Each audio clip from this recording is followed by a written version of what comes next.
Good evening, Squatcheroos.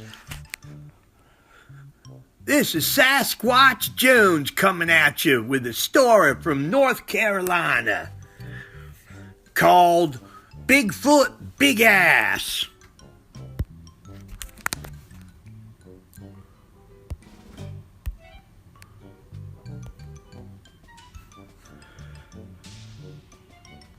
My name is John Biner, and me and my buddies were in the woods of North Carolina.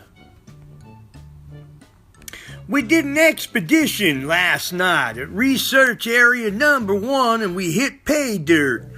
We had 3 teams in the woods, and I had deployed glow sticks. That's right, glow sticks at various places in the area. One of the teams had walked up to where I was stationed, and we began hearing movement off to our right bay. There's that bay again. Maybe 3 steps at a time. There was a glow stick about 30 yards from where we were. We heard a whistle, then a howl, and I looked up at the glow stick and it disappeared. Then it came back into view. The angle of the moon was shining straight down on the road. Something big stepped into view. First, we thought it was Elvis.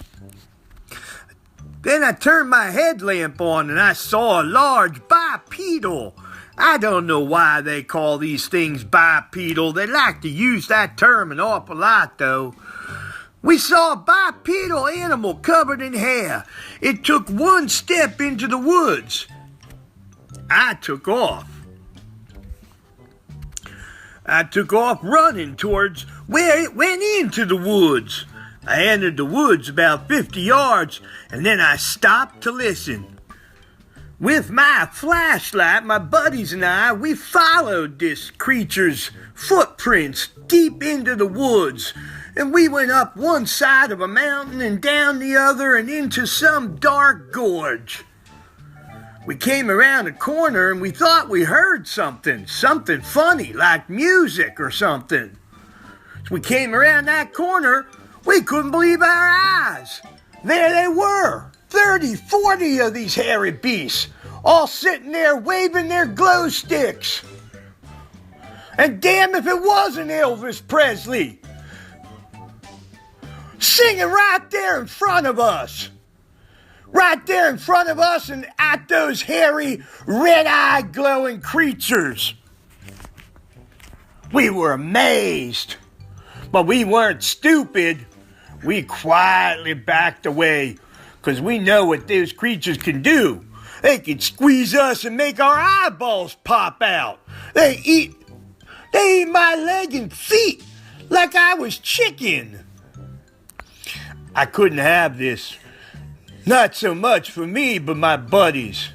So I said to all of them, let's get out of here fast. And that's exactly what we did until the next night.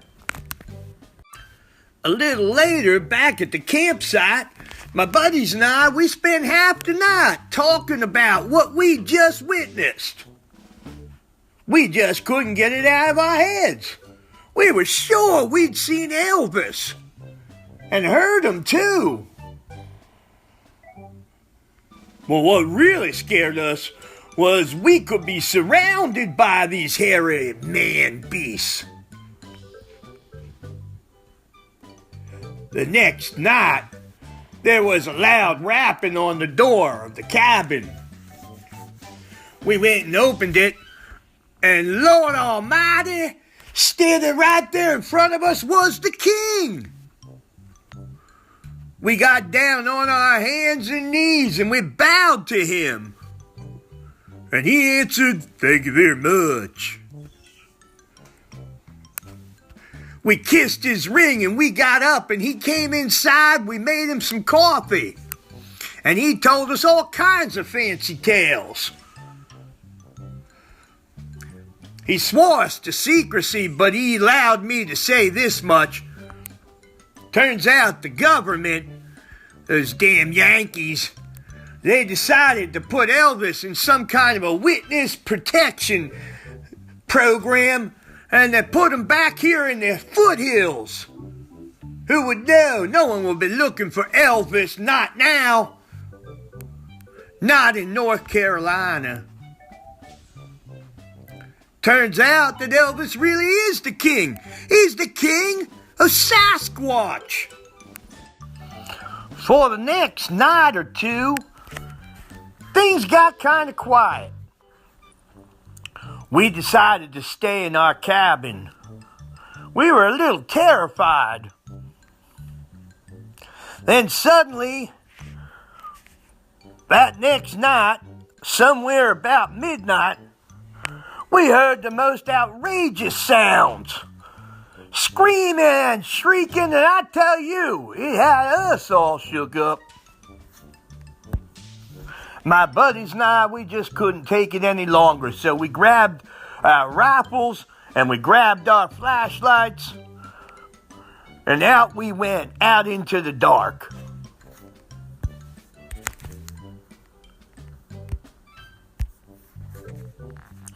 I entered the woods first, about 50 yards, and stopped to listen.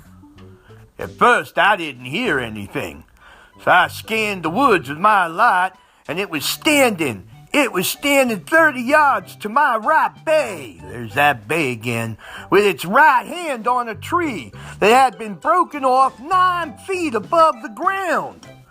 Its face was solid black, no hair on it.